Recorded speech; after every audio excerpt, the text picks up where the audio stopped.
All righty. Well, my clock says it is 6 o'clock. Actually, my watch says it is 6:01. So I'm going to go ahead and get started. I'm going to share my screen. Oh, I need to stop that from happening. I probably just need to close my email.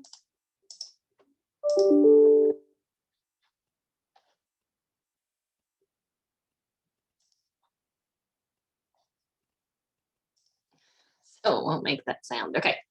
All right. So we're going to go ahead and get started. As I said, I'm going to share my screen.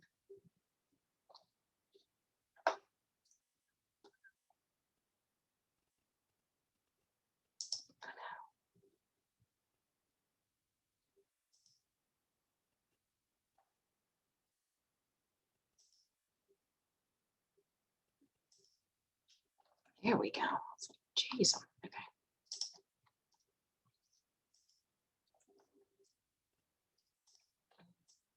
All righty. So our session today is on sibling strategies. I am a sibling. And of course, you guys, if you're attending or watching this, it's because you have siblings. I'm actually one of two girls in my family, and I just so happen to be the mom to brothers.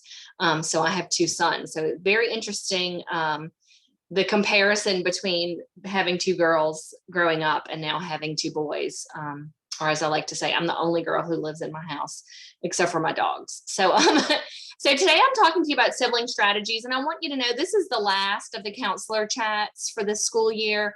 I really do research what I talk to you about. So, this is not based on just my own wisdom, because I really don't know that I have that much of it in all the topics that we've covered this year. But I did want to share with you some thoughts on sibling strategies, because it is something that I hear from parents about, that their kids aren't getting along for whatever reason and they don't know what to do about it. And so I definitely want to, let me make sure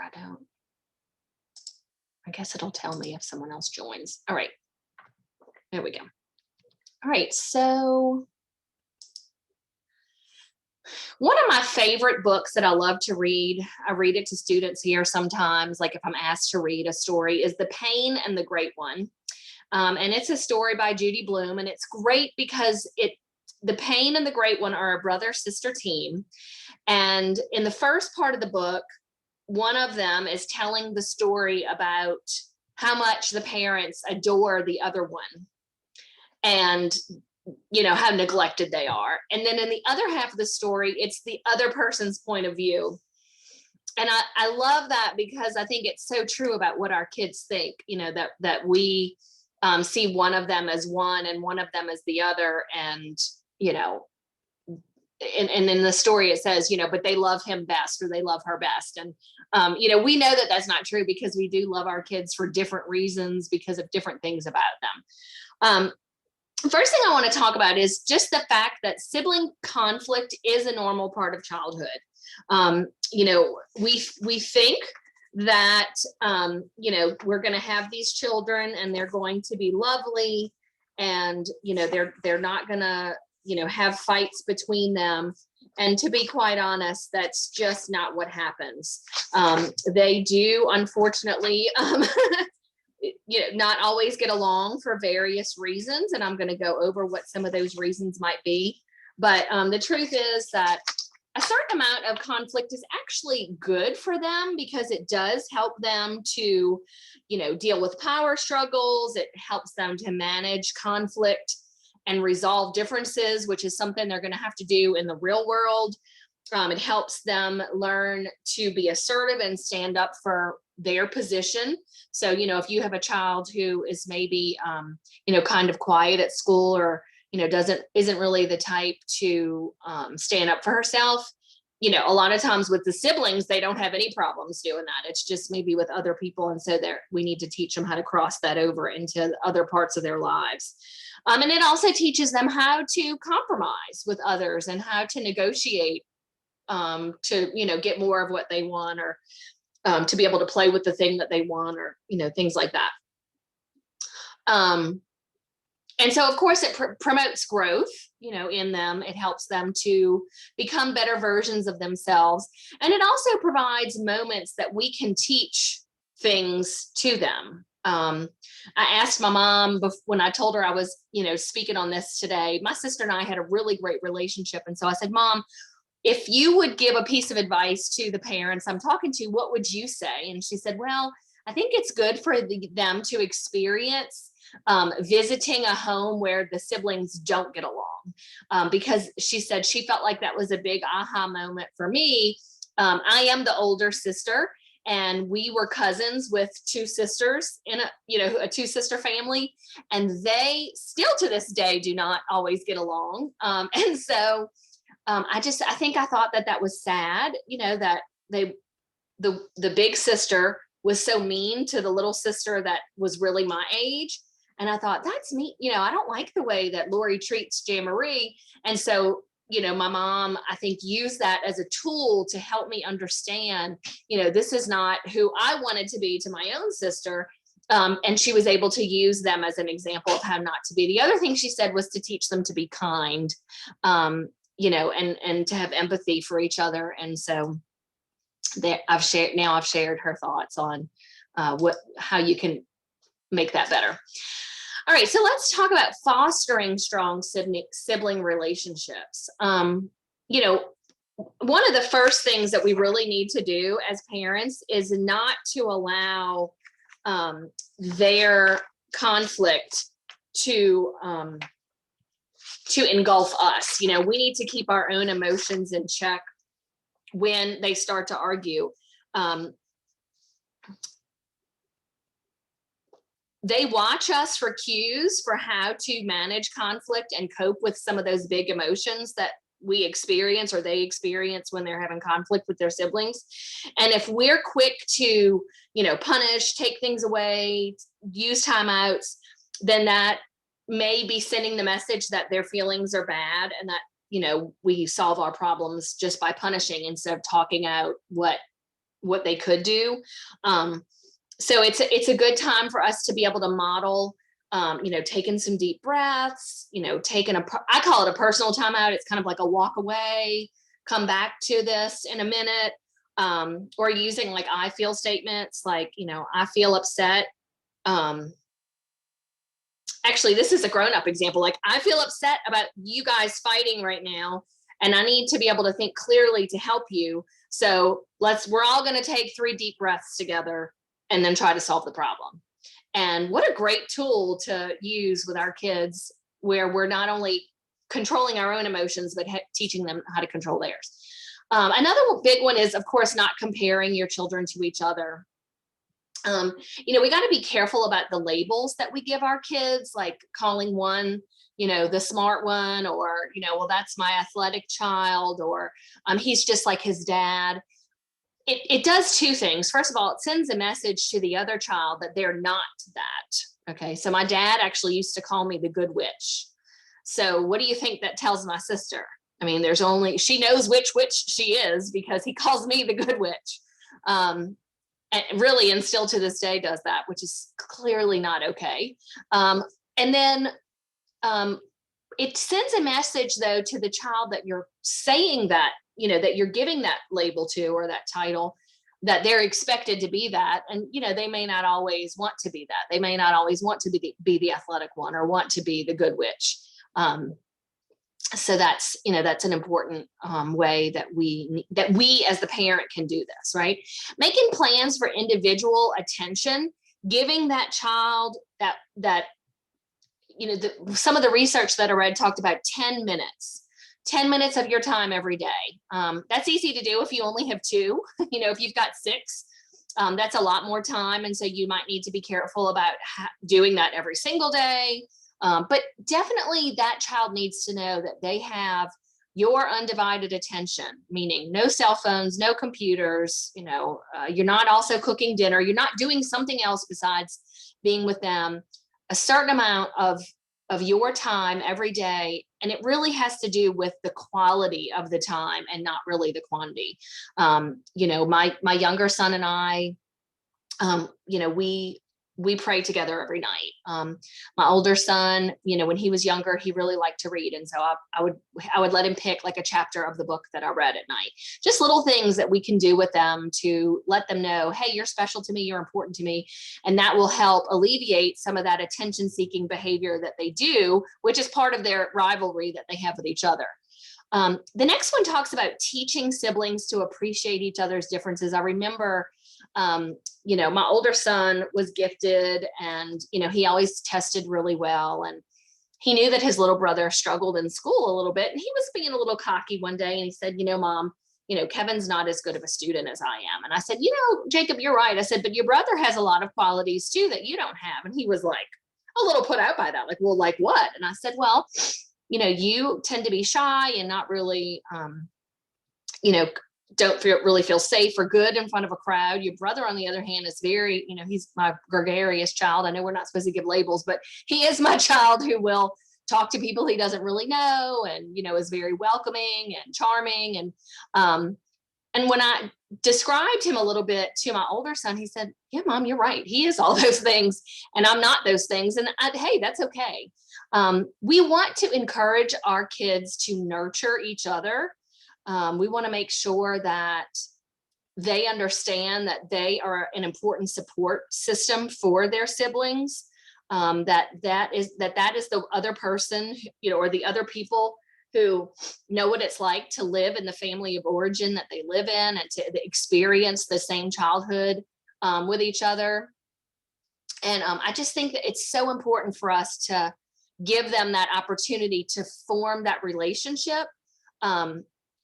People would probably say that this is awful, but I've actually said to my boys now that they're bigger, because they're going to be 15 and 20 this year, but when they were probably 10 and 15, I've said things like, one day your dad and I won't be here and you will have each other, and that is really important to me, that they have the kind of relationship that they see each other as an important part of the, life supports that they have. Because they're brothers and that they will always have each other. All right, I want to talk a little bit too about what kids can do to strengthen their sibling relationships. So the first ones we talked about were a little bit more about what we can do as the parent, but what kids can do. First of all, you could put your kids in charge of family activity time.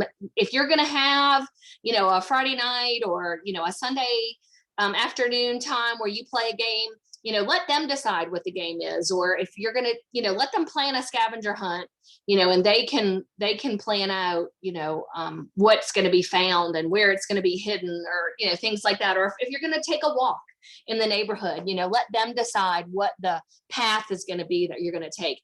Having them sort of team up together to be in charge of family activities. It's what teachers do in the classroom, right? We put them in charge of things together so that they can feel a sense of ownership and of camaraderie and, to be, co-planners in some sort of activity. Another way that you can do it is by creating special sibling time, help them to understand that, I'm sorry, I'm looking for my notes on that. That's special time for them. Maybe the older one reads the younger one a book, or, there's a special something that they do together, something that's really just for the two of them, not something that involves you orchestrating it, but something that they can do together is a good way also to foster that relationship, including everyone in the nighttime routine. Right. We like our nighttime routines, or at least we did when my kids were littler at my house, have them, sing a song together, or, give hugs before bed, or, make sure everybody's in the bathroom brushing their teeth together, just kind of getting them through that. You might read a devotional or something at night together. Just kind of getting everybody together for a nighttime routine, cheering each other on. This is really one that I have seen my own children do. If one of them is involved in a sport, the other one makes an effort to go watch and make sure that, his brother knows that he's there. Even from the time that my kids were little, they, for some reason, have understood that that is my brother. Or in my case, of course, my sister is like, that is my sister. And I need to make sure that she or he knows that I'm their cheerleader and I'm there to support them. Maybe if you have a kid who, plays in the band or, plays a sport, it's just important for them to know that your brother wants you there or your sister wants you there. That's important to her. And then, of course, teaming up for chores. Not that our kids necessarily want to do chores together, but giving them the opportunity to get some of their work done together. Maybe one of them sweeps and the other one holds the dustpan. At my house, sometimes one of them loads or they unload the dishwasher together. They do take the trash out together on Thursdays because we only have trash service once a week. So, just little things that we can do to help them or that we can encourage them to do together so that they can learn to be a support for each other. Okay, a couple of things that do influence sibling rivalry. Of course, birth order is one of them. I'm a big fan of birth order studies. Firstborns tend to identify closely with the parent who makes most of the decisions in the family, which is in some cases the dad. And so this is not the case in my house. My firstborn is not the one who feels, who is perfectionistic, reliable, responsible, and serious. Well, he is a little serious, but he's not the other things. It says secondborns tend to be, tend to identify closely with the more emotional parent, which of course this article says is traditionally the mother. But even though I guess I am the more emotional parent, but that child might be interested more in people's emotions. They function as mediators, avoid conflict. And then it goes down from there. I'm not going to read all of them, but it's just interesting to think about, how your kids get along based on which child they are. But also I think personality differences plays a big role in that. Some kids just, things don't bother them. They don't really, they're the child who gets along with everyone. Some kids, want what they want when they want it. And they want things done a certain way. And when their siblings don't do what they want, it's really hard for them. I think it's good for us to teach our kids who they are and why that might be causing conflict with their siblings. I'm thinking of a little guy that I know who, is very serious and he thinks his siblings should do things, when he wants it done, the way he wants it done. And it's really not working for him. And so, I've talked with the mom about, helping coach him to help him understand, like, your sister doesn't have to do what you want when you want it. And, that's why you might be having the struggles with her that you're having. In certain families, whatever gender you are may be more preferred. I hate to even say that, but I do know, reading in the articles that I've read says, yeah, that's true. It might be that, the boys play sports and the dad's really into sports. And so the daughters kind of get by the wayside, and it might be totally the opposite also. I'm just giving an example here, but, I think it's important for us to remember that, they didn't get to decide what their gender was. Environmental differences is another one. Let me see if I can read. Okay, yeah. If they share a room, if they're close together in age, those are things that might create more conflict because they tend to spend more time together in each other's presence. And that it's kind of like if you work with your spouse and you live with them too, that might create more conflict. I know some families that have done that and have stopped working together because it's just not working. Another thing is your parenting style. We need to consider how our parents parented. If you've heard things like, I don't care who started it, you're both going to be punished. If you don't stop fighting, I'll tell whichever the other parent was. Don't bother me with this, work it out between yourselves. Those are the kinds of things that, we might have heard when we were kids.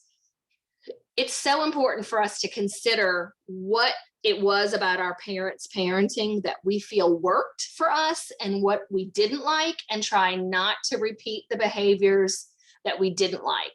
One of the reasons I asked my mom what she thought about um, my talk tonight was because I really felt like she did it right. My sister and I got along famously until she was a teenager, and then I thought she was kind of a jerk for a few years.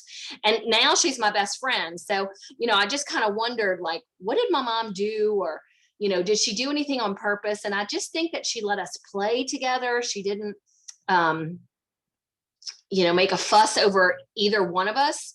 One of the things because I did talk to my son Kevin too about giving this presentation, and he said, not to let one of the kids be, like, not to let their personality or who they were like dominate the family. Um, those were not his words exactly, of course, but when Kevin was little, he was kind of a tyrant, and I was telling Kevin this. I said, you were kind of a tyrant, and so it was the kind of situation where if there was one waffle left and I knew Kevin was going to want it, I might have been tempted to tell the other brother, no, your brother's going to want that. But I refused to do that. I refused to walk on eggshells and bend to his tyranny. And so I didn't make the world fit for him. I made him adjust to, whatever was going on. And he appreciates that, because now he's not that person anymore. Another thing that might make a difference is just the family situation. That might be, if you're a blended family, if you are, if there's a lot of age difference between them, it's kind of sort of like having only children instead of having brothers or sisters, because you don't like really grow up in the house with them sometimes. I've talked a little bit already, I think, about ages of children, but I do want to mention this, thinking about their age and what that causes in their behavior. So preschoolers tend to be like it's a dog eat dog world. You probably have to intervene frequently when they're preschoolers. They're kind of tit for tat. And so we tend to have to intervene more when they're littler. When they get to be, school age, maybe like third grade and on towards middle school, they tend to just want things to be fair. They don't want their brothers or sisters to cheat, or to do anything that they think is not fair. But otherwise, they tend to be a little better about sharing their things and things like that. And then in high school and beyond, they're developing more of an adult conscience, and they understand that it's not okay for them to, harm their siblings on purpose, we hope. All right, I want to talk a little bit too about when to intervene, because I just feel like I didn't want to just talk about sibling relationships. I wanted to talk about when you might need to step in and do something, and when it's probably okay to let it go. This article in Center for Parenting Education, which is at the end of these slides, talks about the continuum of fighting, and it says the green light is just normal bickering, maybe some minor name calling, not anything that is not, if you have a non-negotiable, you don't let your kids say like idiot, for example. That obviously would not necessarily be a green light. That moves more into the yellow light. But if they're just having normal bickering, you probably can just stay out of it. Teach them that that they can handle it between the two of them, and you don't need to handle every little he said she said issue that goes on. Yellow light, the volume is going up. There's maybe some uglier name calling going on, maybe even some physical contact. You feel like it might be edging towards dangerous. You need to, the article encourages you to acknowledge the anger and reflect each child's viewpoint. Like, okay, I understand that you're saying this, and I understand that you're saying this. Let's try to come to some agreement about what's going to happen. Or I'm going to have to, if y'all can't manage it between yourselves, I'm going to have to take away whatever the item is that's causing the problem, or the activity that's causing the problem. Orange light is potential danger. It's more serious. They're kind of half playing, but kind of half really fighting with each other. And you might need to ask, like, are y'all fighting or are y'all just playing? You know, especially if there's like horse playing going on. You want to stop the interaction, talk about the rules of the house, and, you know, help them resolve the conflict, but definitely not allow that to continue. And then red light is dangerous, you know, that physical or emotional harm is about to or has already occurred. You want to firmly stop them and separate them. Of course, if there's someone who's hurt, you're probably going to need to attend to that child first. Again, review the rules. Maybe there's probably some consequences for this one. But I do like the idea that, you know, everyone gets the consequence.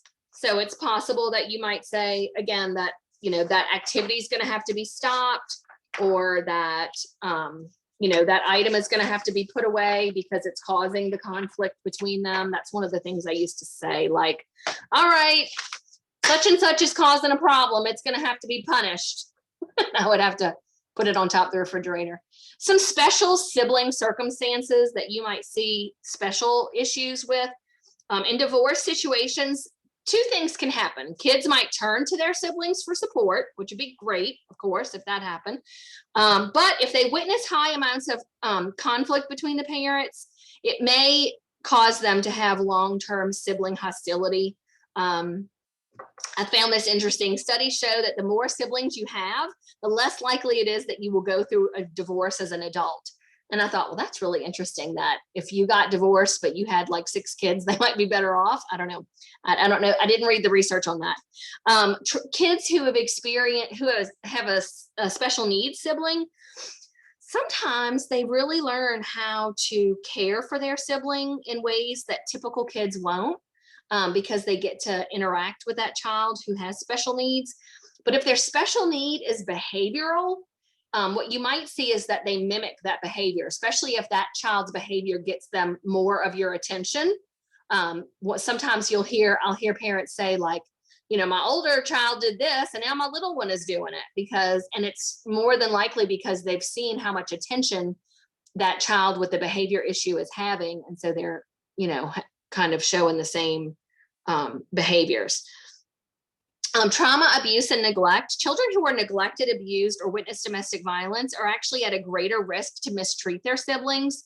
If they're left alone and one sibling is in charge, you know, a lot of times in neglect situations we'll have, you know, where the older sibling is watching all the other littler ones. And that child does tend to become very bitter about having to do that, and it can create a strain in those relationships.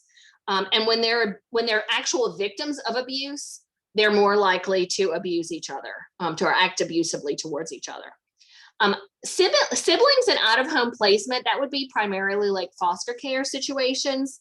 It is really hard when they're separated from each other.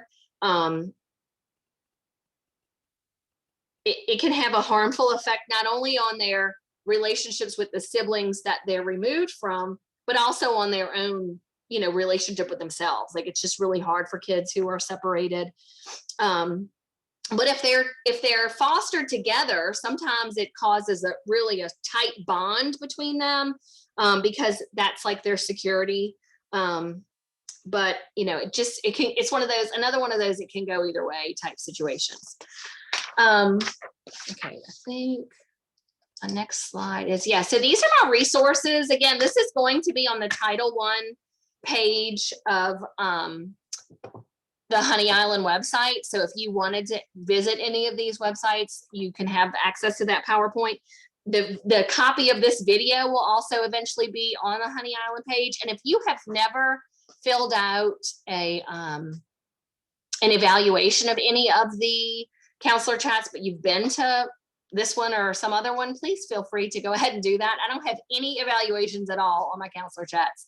So that's it. Thanks so much for joining with me tonight. I don't know if you know this, but I am not at work anymore for the rest of this month because I'm finishing up my dissertation. So I will not be seeing your kids anymore, and I will miss them. But if they're second graders, I will be back here with them next year. Thank you.